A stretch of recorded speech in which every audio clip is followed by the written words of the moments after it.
बिस्मिल्लाहिर्रहमानिर्रहीम। अस्सलाम वालेकुम बच्चों, मैं हूं आपकी teacher from allied school superior बहिया कैंपस। ये है आपकी बागी उर्दू की किताब क्लास प्रेप के लिए। इसका आपने खोलना है सफ़ा नंबर 24। इस सफ़े के ऊपर आपने तारीख़ लिखनी है बाएं जानिब ऊपर कोने में, और ऊपर देखिए लिखा हुआ है हरूफ और उनकी आदि अशकाल को अलिफ से जोड़कर लिखिए। यहाँ पे सुर्ख रंग से कुछ हरूफ की आदि अशकाल लिखी हुई हैं, उनके आगे जमा का निशान है और उसके आगे अलिफ लिखा हुआ है।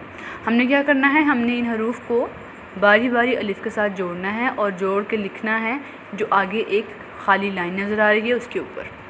जब हम लिखेंगे तो उसको लिखने के बाद हम नीचे आएंगे। इससे पहले देखिए ये जो पहली आदि शक्ल है वो है सीन की, उससे अगली जो आदि शक्ल है उसके ऊपर 3 नुक्ते हैं इसलिए ये शीन की आदि शक्ल है। उससे आगे स्वाद की आदि शक्ल है, उसके आगे ज़्वाद की आदि शक्ल है, उससे आगे आइन की आदि शक्ल है, उसके आगे गैन की आदि शक्ल है, फिर है फ़े और आखिर में है क़ाफ़। उसके बाद नीचे देखें लिखा हुआ लफ्ज़ बनाइए।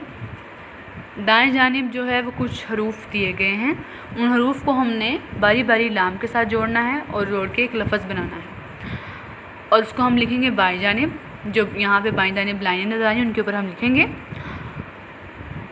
जब हम इसको लिखेंगे तो हमारा पेज कुछ इस तरह से रेडी हो जाएगा।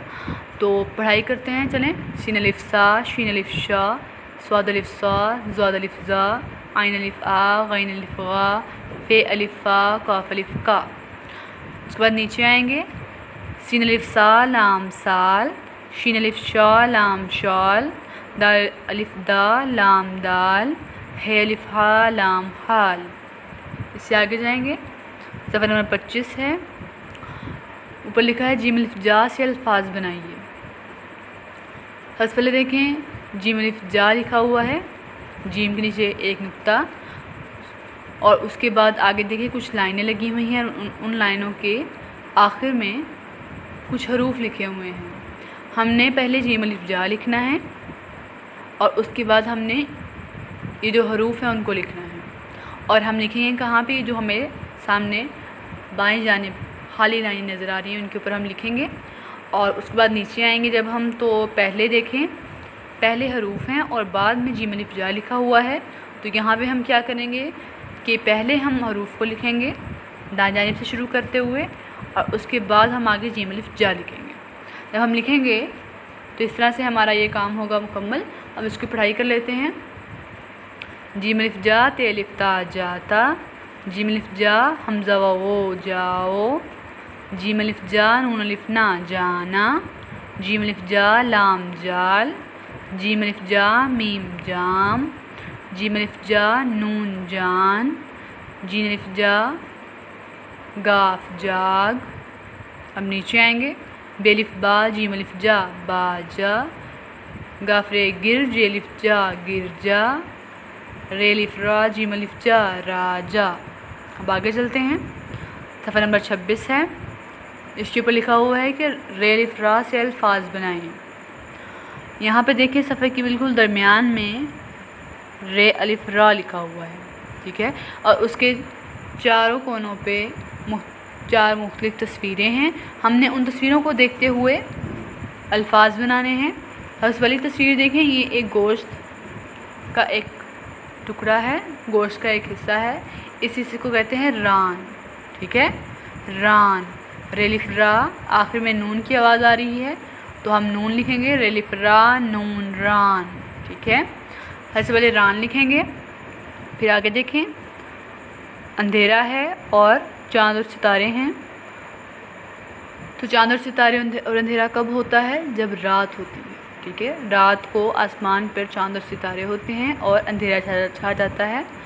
तो हम अगला लफ्ज़ जो हमें मिला है वो है रात, क्योंकि आखिर में त की आवाज़ है तो हम ते को जो लिखेंगे आखिर में, रेलिफ रा ते रात। उसके बाद नीचे आएंगे तो देखें एक बच्ची जो है वो दूसरी बच्ची के कान में सरगोशी में बात कर रही है, आहिस्ता आवाज़ में बात कर रही है।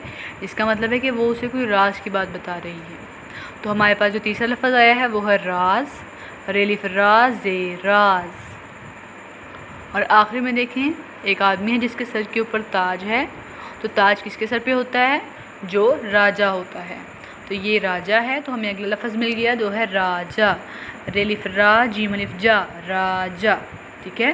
फिर पढ़ते हैं। पहला लफ्ज़ है रान, दूसरा लफ्ज़ है रात, तीसरा है राज और चौथा है राजा। अब आगे जाएंगे।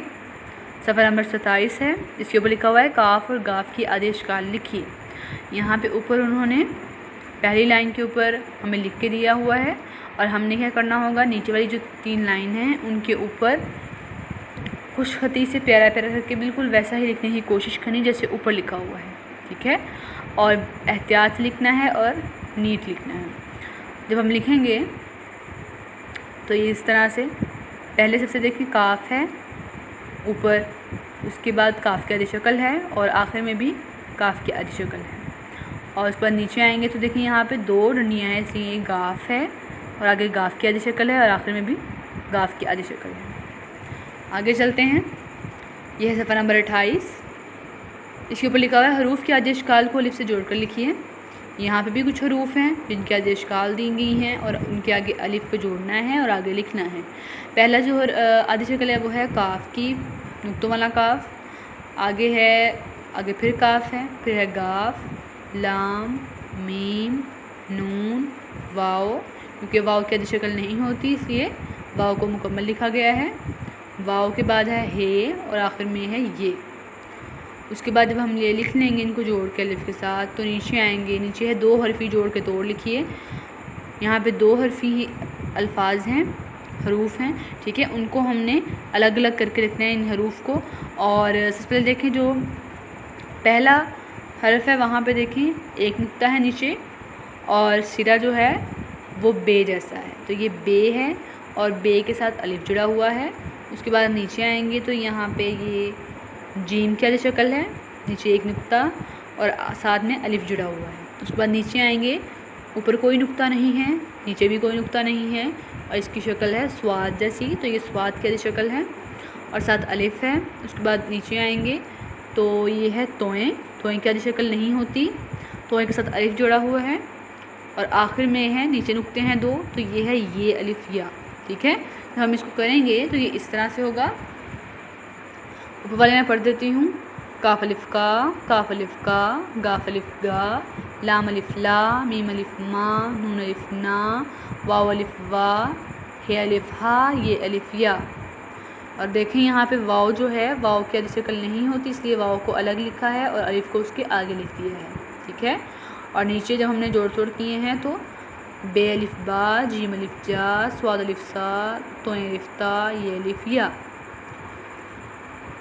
इसके बाद हमारा जो अगला काम है वो है दाल और रे के ख़ानदान को अलिफ से मिलाइए। सबसे पहले बताएं कि दाल के ख़ानदान में कितने अफराद होते हैं, वो हैं 3 अफराद जो कि हैं दाल, डाल और जाल। उसके बाद रे के ख़ानदान में कितने अफराद हैं, रे के ख़ानदान में 4 अफराद हैं। तो 4 अफराद हैं, उनका नाम है वो हैं रे, रे, जे, से। तो इनको हम अलिफ के साथ लिखेंगे क्योंकि ये इनकी आदेश काल नहीं होती इसलिए ये मिलेंगे नहीं, अलिफ इनके साथ नहीं मिलेगा बल्कि थोड़े से फासले पे उसको उसके साथ लिख देंगे। तो दाल अलिफ दा, डाल अलिफ डा, जाल अलिफ जा, रे अलिफ रा, रे अलिफ रा, जे अलिफ जा, से अलिफ सा। आगे चलेंगे। अगला हमारा जो काम है वो है दीन की बातें, इस्लामियात, और ये है क्लास प्रेप के लिए। इसका सफ़ा नंबर हम खोलेंगे जी, सफ़ा नंबर 11। इसके ऊपर उन्वान है अस्सलामु अलैकुम, ठीक है। नीचे आराब लगा के बताया है अस्सलामु अलैकुम, ठीक है। और इसका तर्जुमा है तुम पर सलामती हो। दोबारा पढ़ रही हूँ, अस्सलामु अलैकुम, इसका तर्जुमा है तुम पर सलामती हो। नीचे पढ़ते हैं, जब भी एक मुसलमान दूसरे मुसलमान से मिलता है तो उसे अस्सलामु अलैकुम कहना चाहिए। हमें सलाम का जवाब वालेकुम अस्सलाम कहकर देना चाहिए, जिसका मतलब है तुम पर भी सलामती हो। सलाम करते वक्त हाथ मिलाने को मुसाफहा करना कहते हैं। सलाम करते वक्त हमेशा सीधा हाथ मिलाना चाहिए। सलाम सबको करना चाहिए, ख्वाह हम इसे जानते हों या नहीं। इसके अलावा जब भी कमरे में दाखिल हों तो भी अस्सलामु अलैकुम कहना चाहिए। पहला सवाल है हमारा सवाल, हमें किसे और कब अस्सलामु अलैकुम कहना चाहिए। जवाब है हमें हमेशा अपने बड़ों, दोस्तों, वालिदैन और उस्ताज़ा को सबको अस्सलामु अलैकुम कहना में पहल करनी चाहिए। पहल का मतलब है कि पहले, यानी कि जब हम किसी से मिले तो पहले हमें आगे बढ़कर अस्सलाम वालेकुम कहना चाहिए।